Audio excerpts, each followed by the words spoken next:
Hello everyone, my name is Biji'z and I am coming from Pukotumpadam. I hope you people are doing well, isn't it? Let's go to the chapter Rosa Park sat still. Rosa Park നിശ്ചലമായി ഇരുന്നു. ഒരു വല്ലാത്ത curiosity തോന്നുന്നുണ്ടല്ലേ? അതെ, ഈ പേര് കേൾക്കുമ്പോൾ തന്നെ നമുക്ക് വല്ലാത്തൊരു ഇംപ്രഷൻ തോന്നുന്നുണ്ട്. എന്തുകൊണ്ടാണ് ഇങ്ങനെയൊരു പേര്?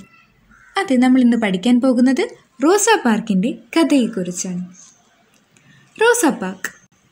Rosa Parks, 1913 to 2005, was an African-American civil rights activist whom the United States Congress called the First Lady of Civil Rights and the Mother of the Freedom Movement. Her birthday, February 4, and the day she was arrested, December 1, have both become Rosa Parks Day, commemorated in both California and Ohio. Rosa Park ഒരു African American പൗരാവകാശ പ്രവർത്തകയായിരുന്നു. American Congress പൗരാവകാശങ്ങളുടെ പ്രഥമ വനിത എന്നും സ്വാതന്ത്ര്യ പ്രസ്ഥാനത്തിൻ്റെ മാതാവ് എന്നും അവരെ വിളിച്ചു. അവളുടെ ജന്മദിനം ഫെബ്രുവരി 4. ഡിസംബർ 1 അറസ്റ്റിലായ ദിവസം കാലിഫോർണിയയിലും ഒഹോയോയിലും അനുസ്മരിക്കപ്പെടുന്നത് റോസാ park ദിനമായിട്ടാണ്. Rosa Parks sat still. The biggest success often results from the most difficult battles. Let's read the story of Rosa Parks, whose life was a battle for justice. ഏറ്റവും വലിയ വിജയങ്ങൾ ഉണ്ടാകുന്നത് ഏറ്റവും വലിയ പോരാട്ടങ്ങളിലൂടെയാണ്. നമുക്ക് ഇനി റോസാ പാർക്കിനെ പറ്റി പഠിക്കാം. എന്തിനു വേണ്ടിയായിരുന്നു അവളുടെ ജീവിതം? ജസ്റ്റിസ്. അതിനുവേണ്ടി, ജസ്റ്റിസിന് വേണ്ടിയുള്ളതായിരുന്നു അവളുടെ ജീവിതം. On December 1, 1955, Rosa Parks refused to move, and this transformed millions of lives. Rosa Parks had been walking all day. Work had been heavier than usual. At the end of the day, there was only one thought in her mind. She wanted to sit down, but it was getting late. And everybody was going home. 1955 December 1 റോസാ park മാറാൻ വിസമ്മതിച്ചു. ഇത് ദശലക്ഷക്കണക്കിന് ആളുകളുടെ ജീവിതം ഇത് മാറ്റിമറിച്ചു. റോസാ പാർക്ക് ദിവസം മുഴുവൻ ജോലി ചെയ്യുന്നവരായിരുന്നു. എന്നത്തേക്കാളും കഠിനമായ ജോലിയായിരുന്നു അന്നുണ്ടായിരുന്നത്. ദിവസം അവസാനിക്കാറായപ്പോൾ അവരുടെ മനസ്സിൽ ഒരേയൊരു ചിന്ത മാത്രമേ ഉണ്ടായിരുന്നുള്ളൂ. അവർക്ക് ഇരിക്കണം. കാരണം അത്രമാത്രം അവർ ക്ഷീണിച്ചിരുന്നു. പക്ഷേ സമയം വൈകുകയാണ്. എല്ലാവരും വീട്ടിൽ പോകുകയാണ്. അതിനാൽ ഇരിക്കാനൊന്നും തന്നെ സമയമില്ല. റോസ walked on the bus and got on a bus. There were many vacant seats. She paid her fare and sat down in the nearest seat. അവൾ ബസ് സ്റ്റോപ്പിലേക്ക് നടന്ന് ഒരു ബസ്സിൽ കയറിയിരുന്നു. അവിടെ ഒരുപാട് ഒഴിഞ്ഞ സീറ്റുകൾ ഉണ്ടായിരുന്നു. അവൾ ബസ് പോകാനുള്ള തുക അടച്ച് അടുത്തുള്ള സീറ്റിൽ തന്നെയിരുന്നു. The bus was nearly empty. Rosa felt grateful. Her feet were very tired.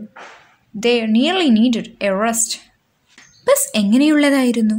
അതെ, ബസ്സിൽ ഒരുപാട് സീറ്റ് ഒഴിഞ്ഞു കിടപ്പുണ്ടായിരുന്നു. റോസയ്ക്ക് വളരെ സന്തോഷം തോന്നി. അവരുടെ കാലുകൾ വളരെ ക്ഷീണിച്ചിരുന്നു. അതിനാൽ അവർക്ക് തീർച്ചയായും വിശ്രമം ആവശ്യമുണ്ട്. That was, however, something only Rosa knew. The driver of the bus knew nothing about the feat. He did not even know her name, but he saw that she was not white. She was a black passenger, and that, he thought, was all he needed to know about her. But he was making a mistake. It was a mistake that cost his company a lot of money.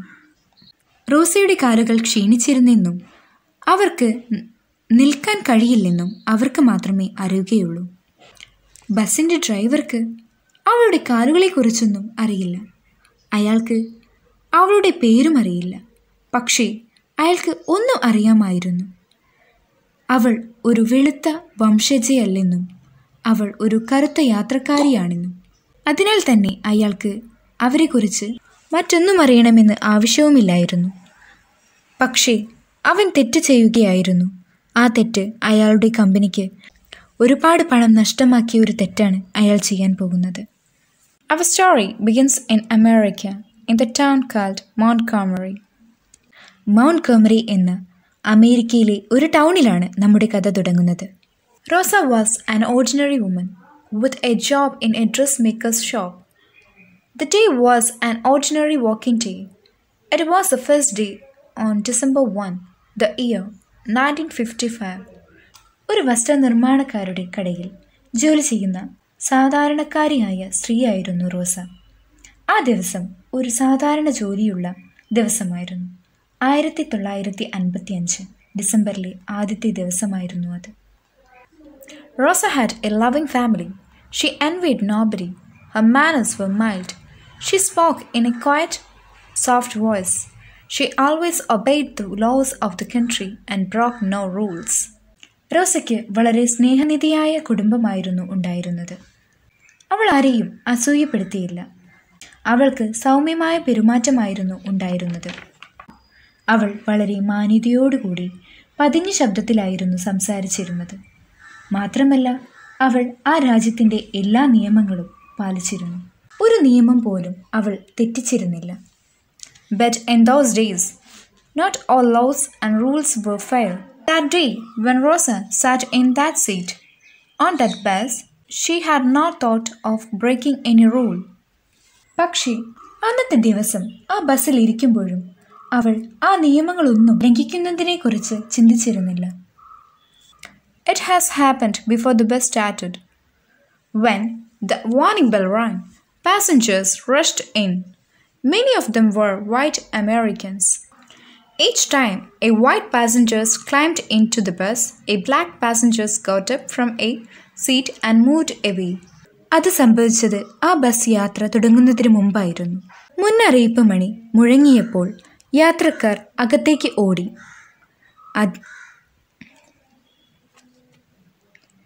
അത് സംഭവിച്ചത് ആ bus യാത്ര തുടങ്ങുന്നതിന് മുമ്പായിരുന്നു.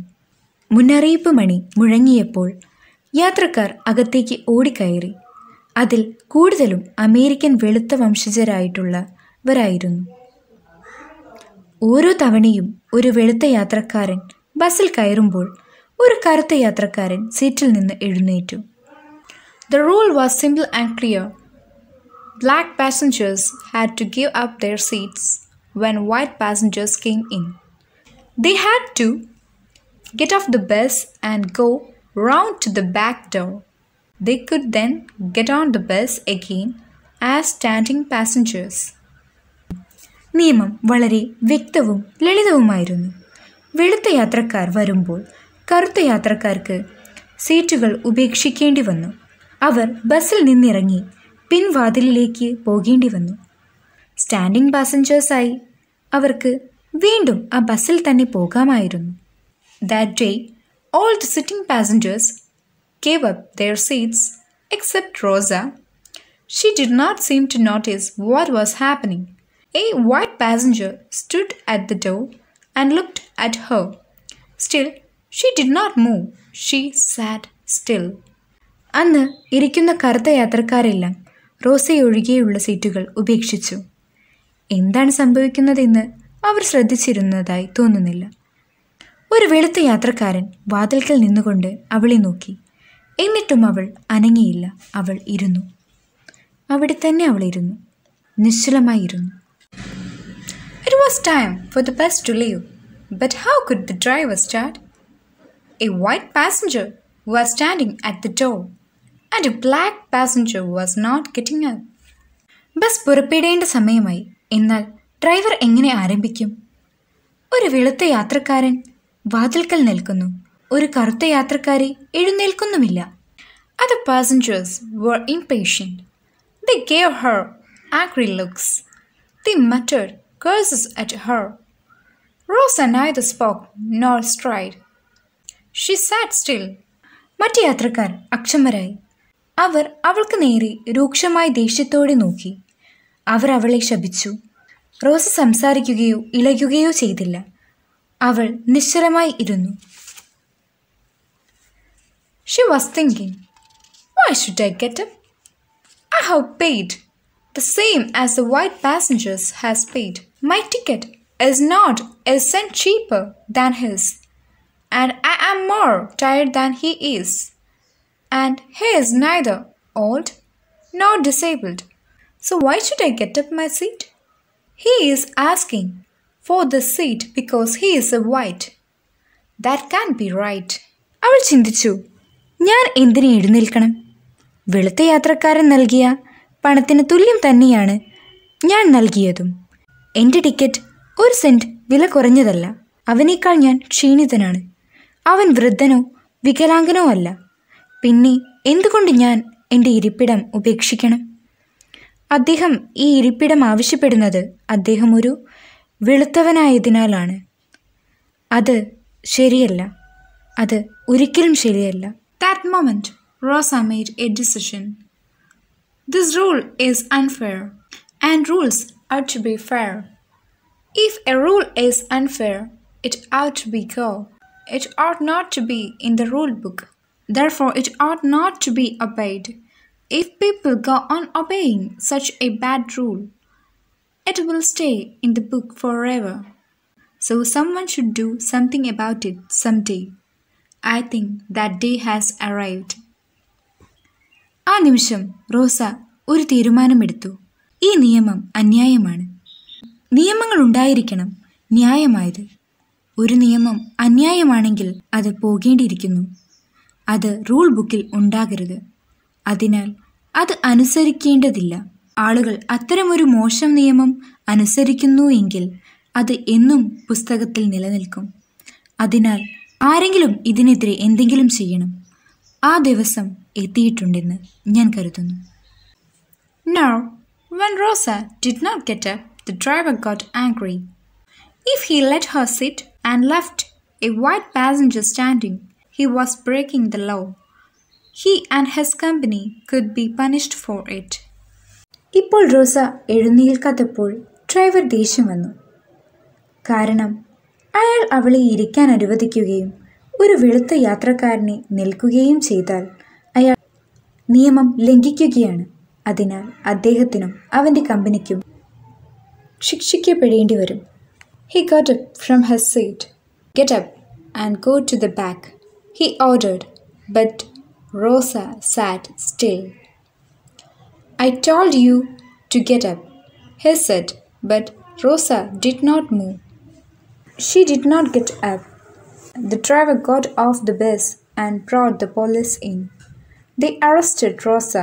അവൾ എഴുന്നേൽക്കാത്തത് കൊണ്ട് അദ്ദേഹത്തിൻ്റെ സീറ്റിൽ നിന്നും എഴുന്നേൽക്കുകയും അദ്ദേഹം അവളോട് പുറകിലേക്ക് പോകാൻ പറഞ്ഞു. എന്നാൽ അവൾ അനങ്ങിയില്ല. അദ്ദേഹം വളരെ രൂക്ഷമായി തന്നെ അവളോട് പറഞ്ഞു പുറകിലേക്ക് പോകാൻ.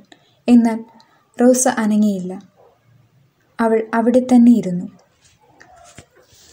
അവൾ എഴുന്നേൽക്കാത്തത് കൊണ്ട് ഡ്രൈവർ പുറത്തിറങ്ങി പോലീസിനെ വിളിച്ചു.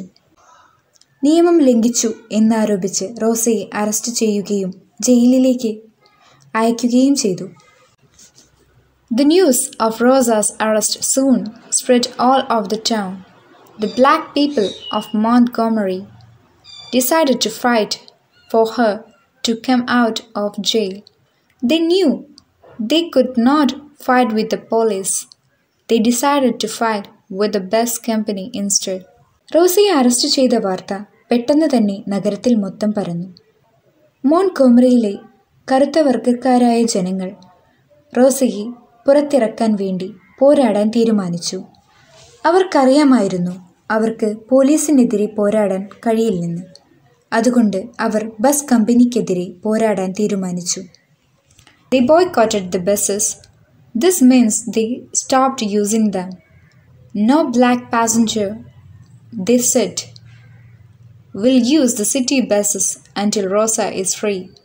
Instead, they went to work in private cars and share the cost of taxes. അവർ ബസ്സുകൾ ബഹിഷ്കരിച്ചു. അതിനർത്ഥം അവർ ബസ്സുകൾ ഉപയോഗിക്കുന്നത് നിർത്തി. റോസ പുറത്തിറങ്ങും വരെ ഒരു കറുത്ത വർഗക്കാരനും ബസ്സുകളിൽ കയറില്ലെന്നവർ പറഞ്ഞു. പകരം അവർ സ്വകാര്യ ടാക്സി കാറുകളിൽ സഞ്ചരിക്കുകയും ടാക്സി കൂലി പങ്കിടുകയും ചെയ്തു. അങ്ങനെ അവർ ജോലിക്ക് പോയി. The Montgomery bus boycott went on in this way for more than a year. It lasted exactly 381 days. During the boycott, the bus company lost millions of dollars. This was because there were many more black bus users than white users. Without black passengers, buses ran almost empty. Montgomery bus ബഹിഷ്കരണം ഒരു വർഷത്തോളം തുടർന്നു. കൃത്യമായി പറഞ്ഞാൽ 381 ദിവസത്തോളം ഇത് തുടർന്നു. ബഹിഷ്കരണ കാലത്ത് ബസ് കമ്പനിക്ക് കോടിക്കണക്കിന് രൂപ നഷ്ടം വന്നു. അതിന് കാരണം ബസ് ഉപയോഗിക്കുന്നവരിൽ വെള്ളക്കാരേക്കാൾ കറുത്ത വർഗക്കാരായിരുന്നു കൂടുതൽ. കറുത്ത വർഗക്കാരുടെ അഭാവത്തിൽ മിക്ക ബസ്സുകളും കാലിയായാണ് ഓടിയത്. Meanwhile, Rosa Parks was tried in a court of law.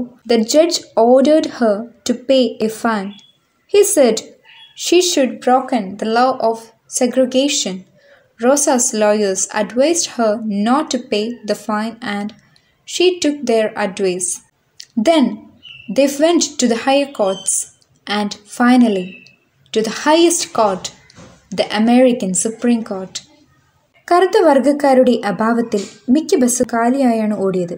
അതേസമയം റോസ പാർക്ക് കോടതിയിൽ വിചാരണ ചെയ്യപ്പെട്ടു. ജഡ്ജി അവളോട് പറഞ്ഞു പാർശ്വവൽക്കരിക്കപ്പെടുന്ന നിയമമാണ് താൻ ലംഘിച്ചതെന്ന്. റോസയുടെ അഭിഭാഷകൻ അവളോട് ഫൈൻ അടയ്ക്കരുതെന്ന് ഉപേക്ഷിച്ചു. ആ ഉപദേശം അവൾ സ്വീകരിക്കുകയും ചെയ്തു. ശേഷം അവർ ഓരോ ഉയർന്ന കോടതിയിലും പോയി. അവസാനം അമേരിക്കൻ സുപ്രീം കോടതിയിലും. The judges of Supreme Court said that segregation was unlawful in public transport services. They said it was against the law of the country. പൊതുഗതാഗത സേവനങ്ങളിൽ വേർതിരിക്കൽ നിയമവിരുദ്ധമാണെന്ന് സുപ്രീം കോടതി ജഡ്ജിമാർ പറഞ്ഞു. ഇത് രാജ്യത്തെ നിയമത്തിന് വിരുദ്ധമാണെന്ന് അവർ പറഞ്ഞു. So it was that Rosa Parks sat still and moved a millions of minds. She began the Black American people's fight for fairness and justice to all human beings. Americans call her the mother of the Black civil rights movement. Civil rights are the rights of the country's citizens. Rosa Parks നിശ്ചലമായി ഇരുന്നു. ഒരു ദശലക്ഷം മനസ്സിനെ ചലിപ്പിച്ചു. എല്ലാ മനുഷ്യരോടും നീതിക്കും വേണ്ടിയുള്ള കറുത്ത American ജനതയുടെ പോരാട്ടം അവർ ആരംഭിച്ചു. അമേരിക്കക്കാർ അവളെ കറുത്ത പൗരാവകാശ പ്രസ്ഥാനത്തിൻ്റെ അമ്മ എന്ന് വിളിക്കുന്നു. പൗരാവകാശം എന്നത് ഒരു രാജ്യത്തെ പൗരന്മാരുടെ അവകാശങ്ങളാണ്. Many years before Rosa Parks sat still in that bus, something else that happened in that country. Rosa Park ആ ബസ്സിൽ ഇരിക്കുന്നതിന് വർഷങ്ങൾക്ക് മുൻപ് മറ്റൊരു രാജ്യത്ത് മറ്റൊന്ന് സംഭവിച്ചു. A man called Mohandas Karamchand Gandhi sat still in a train in South Africa. He refused to get off. The white passengers threw him out. There are many other stories of his courage and of the courage others got from him to fight for their rights. Mohandas Karamchand Gandhi എന്നയാൾ ദക്ഷിണാഫ്രിക്കൻ ഒരു ട്രെയിനിൽ ഇരുന്നു. ഇറങ്ങാൻ വിസമ്മതിച്ച വെളുത്ത യാത്രക്കാർ അവനെ പുറത്താക്കി. അദ്ദേഹത്തിൻ്റെ ധൈര്യത്തെക്കുറിച്ചും മറ്റു ചിലർ അവരുടെ അവകാശങ്ങൾക്കായി പോരാടാൻ വേണ്ടി അവനിൽ നിന്ന് ലഭിച്ച ധൈര്യത്തെക്കുറിച്ചും ധാരാളം കഥകളുണ്ട്. Adapted from Rosa Parks' biography. ഇത് റോസ പാർക്കിൻ്റെ ബയോഗ്രഫിയിൽ നിന്നും എടുത്ത ചെറിയൊരു ഭാഗമാണ്.